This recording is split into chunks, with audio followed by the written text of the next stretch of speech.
Look at this pattern. A flock turns as if it has one mind. An ant trail appears where a moment ago there was only wandering. A traffic jam travels backward, even though every car is trying to move forward. A tiny shape crawls across a grid, even though none of its cells actually move. A price rises, more people follow, and the movement seems to feed on itself. Each case looks coordinated. Each case tempts us to imagine a hidden director. But before we define anything, watch the contradiction carefully. The pattern appears first. The explanation has to catch up. The images are different, but the question is the same in all of them. The system behaves as if there is a plan, but the plan is nowhere on screen. That tension is the doorway into emergence. So the natural question is simple. Who is in charge? Where is the leader? Where is the instruction? Where is the plan? This film is about the strange answer. Sometimes there is no leader, no central controller, no hidden conductor, and yet order appears. That is emergence. But the word only matters after you have seen the thing happen. We will start with the puzzle because the puzzle is what makes the word necessary. If the answer arrives too early, it becomes a definition. If it arrives after the evidence, it becomes a model. When we see order, we usually assume command. If birds turn together, perhaps one bird leads. If ants find the shortest path, perhaps the colony knows the map. If traffic stops, perhaps something ahead must have caused it. If a grid shape moves, perhaps some hand is moving it. If a market surges, perhaps one force must be driving it. That assumption is useful in many parts of life. A machine often has a controller. A company has managers. A train has a driver. A clock has gears arranged for a purpose, but many systems are not like clocks. The scan keeps coming back empty. No leader bird, no master ant, no traffic commander, no hidden hand, no single market mind. The order is not fake. The controller is fake. That is the first assumption we have to let go. What replaces command is not chaos. It is a loop. The parts only see nearby information. Each part acts locally. Then those actions change the local world of other parts. Those other parts react. The reaction feeds back, again and again and again. The pattern is not stored in any one piece. A single bird does not contain the flock. A single ant does not contain the trail. A single driver does not contain the jam. A single cell does not contain the glider. The higher level pattern is real, but it is distributed. It lives in the interactions. This is the spine of the whole film. Individual, local rule, global pattern. We will keep returning to it until the mechanism becomes visible. Start with the sky, not the explanation. At first, the motion is messy. Dots point in different directions. Small groups form and dissolve. A few agents overcorrect. Others drift toward local centers. Then the disorder begins to change. Local alignment creates small streams. Small streams merge. Avoidance stops collapse. Cohesion stops escape. The system starts to look coordinated. From far away, it is tempting to call it one thing, the flock, but nothing above the birds has been added. No map, no leader, no command. The macro view gives us the mystery. The next view has to remove everything one bird cannot know. Now start with one bird, not the whole flock, just one. This bird does not see the entire sky. It does not know the final shape of the flock. It does not receive a flight plan. It sees nearby birds. Some are too close. Some are moving in a similar direction. Some are drifting away. Everything outside that local circle might as well not exist to this bird. That restriction matters. If the visual lets the bird see the whole pattern, we have cheated. Emergence begins when the part has less information than the pattern it helps create. The bird acts from a tiny window of the world. The flock is built from thousands of tiny windows overlapping. From that small local world, three pressures appear. First, separation. Do not crash into your neighbors. Second, alignment. Turn roughly with the birds around you. Third, cohesion. Do not drift too far from the local group. By themselves, none of these rules contains the idea of a flock. Separation only prevents collision. Alignment only matches nearby direction. Cohesion only keeps neighbors from scattering. There is no rule that says, form an elegant ribbon across the sky.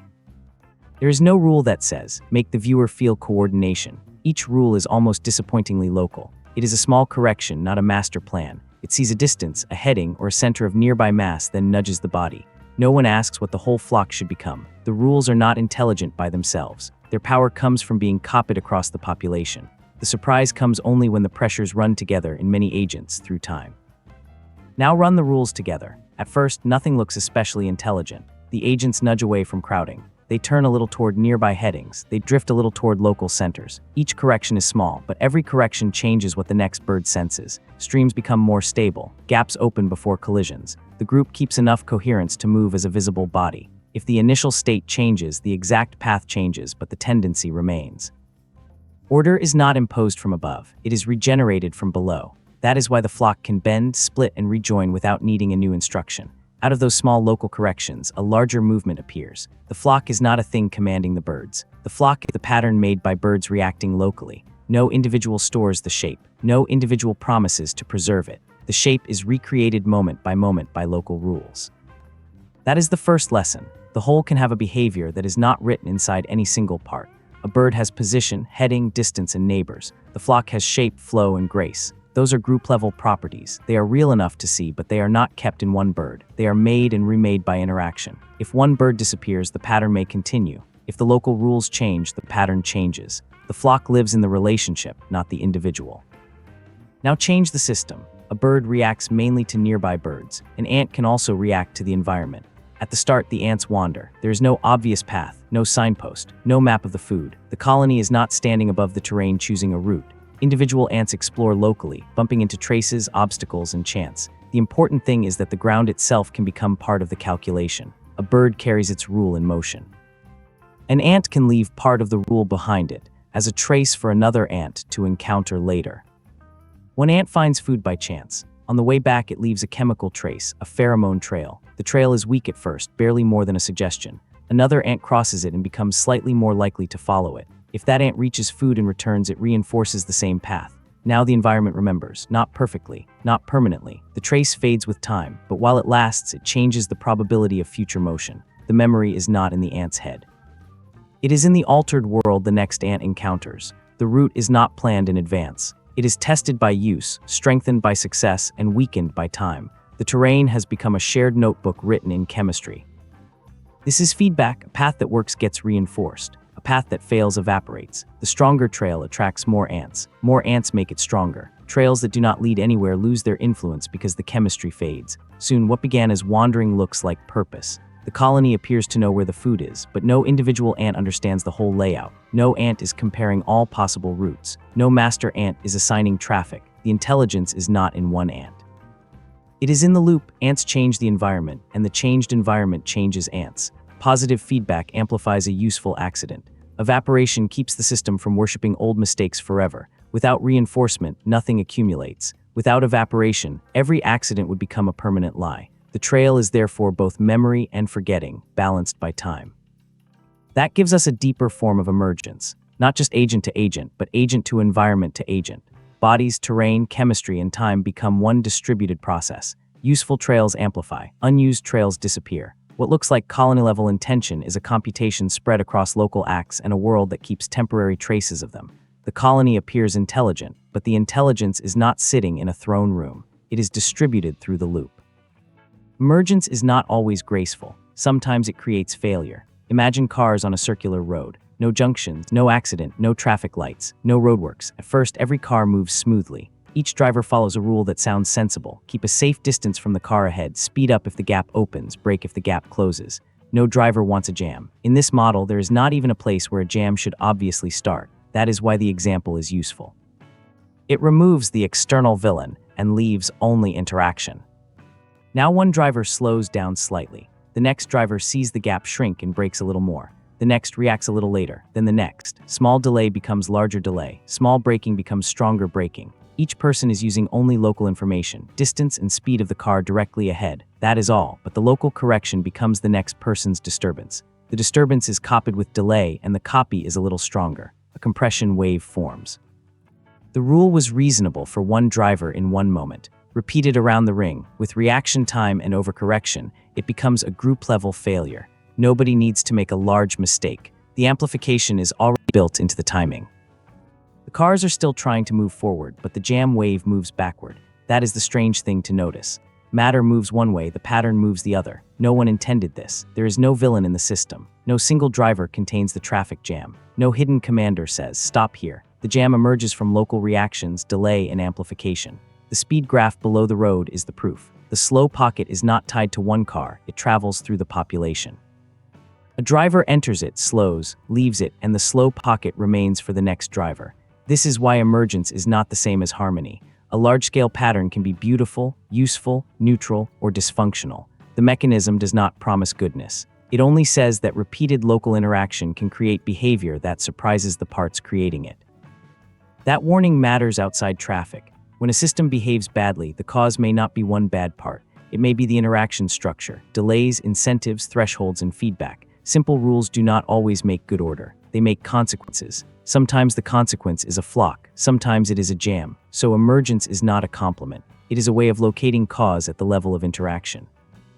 Now strip the system down even further. No animals, no chemistry, no psychology, no intention, only a grid. Each cell is either alive or dead. Every cell looks at its 8 neighbors. That is all it can know. The rules are brutally simple. A live cell survives if it has 2 or 3 live neighbors. A dead cell becomes alive if it has exactly 3 live neighbors. Otherwise, the cell is dead in the next step. No cell knows the grid. No cell knows the future. No cell wants anything. That is the whole machine. Notice the scale of the information. A cell does not inspect a pattern across the board. It receives a tiny neighborhood count. The system updates everywhere at once, but every decision is local. The global drama is made from thousands of tiny yes or no updates.